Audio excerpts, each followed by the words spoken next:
sommes actuellement à Sainte-Marie et plus spécialement au quartier de la Rivière des Pluies. Ce quartier en fait, est une portion de l'ancienne propriété des bassins.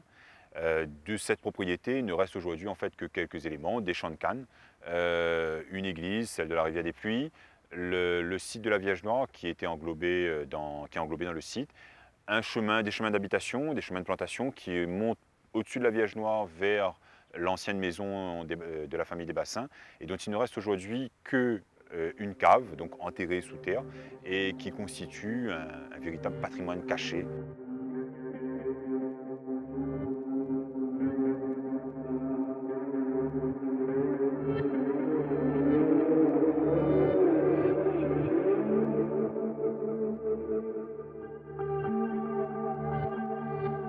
En fin de compte, ça c'est une prison pour esclaves et qu'on a gagné un contrat là-dedans pour rénover le site, pour rénover le site pour touristes.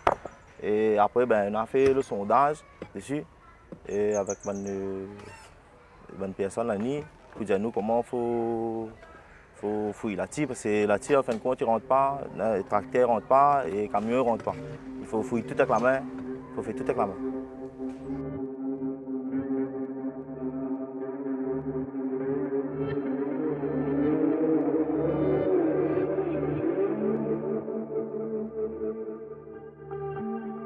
On est là pour justement confirmer des choses par rapport à des galeries qui seraient justement existantes par rapport à l'histoire.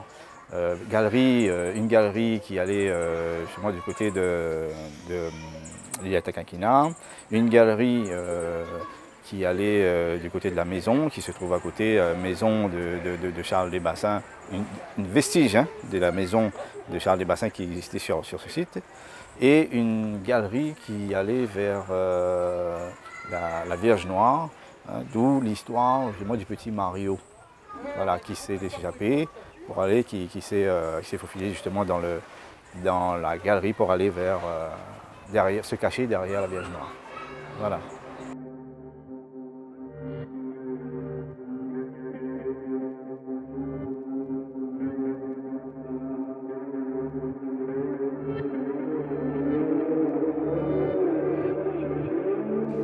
La famille des Bassins est intimement liée à l'histoire de l'industrie sucrière de la Réunion, puisque Joseph des Bassins, qui est le frère de Charles, est celui qui a mis en place à la Réunion, au début du 19e siècle, la méthode de culture qui a été suivie presque généralement dans la colonie, dans tout le 19e siècle, jusqu'au début du 20e siècle même.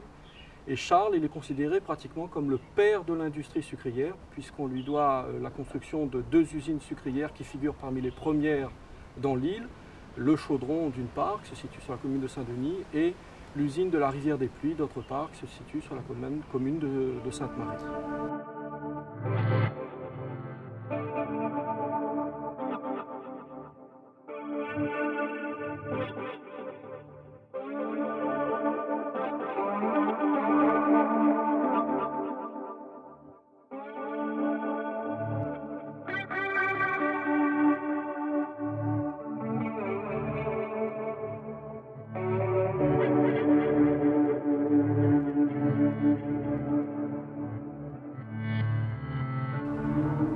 Bon, ben, ça a été dans la période de 51 que moi j'étais à l'école à ce moment-là.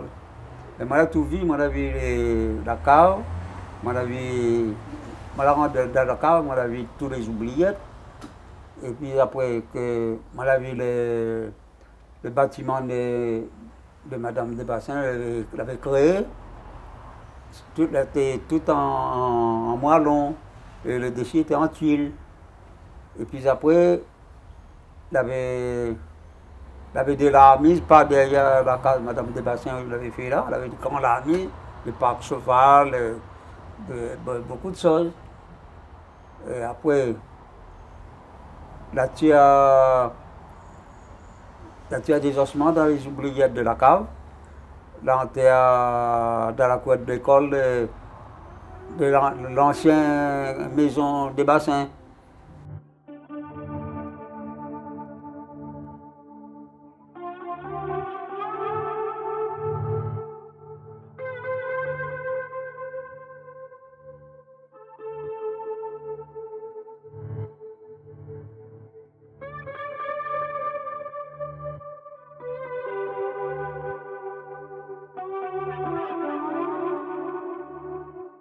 Aujourd'hui, nous sommes dans un endroit que de la Réunion, la Puy. Je pense que l'avait point.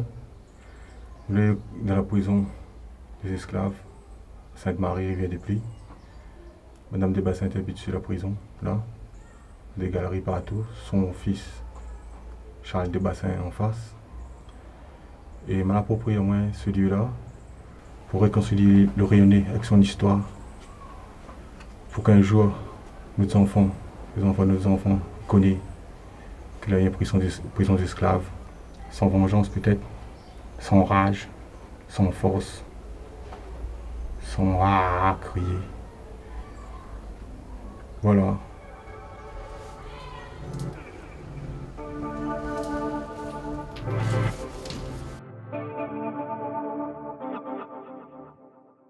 La famille Desbassins à La Réunion joue le rôle d'une sorte de catalyseur des mémoires.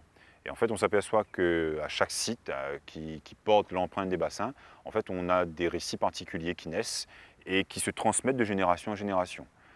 Ces récits, en fait, sont construits sur une base qui tient son premier souvenir d'un épisode qui a été raconté, vécu ou dont on hérite à un moment donné dans l'histoire familiale.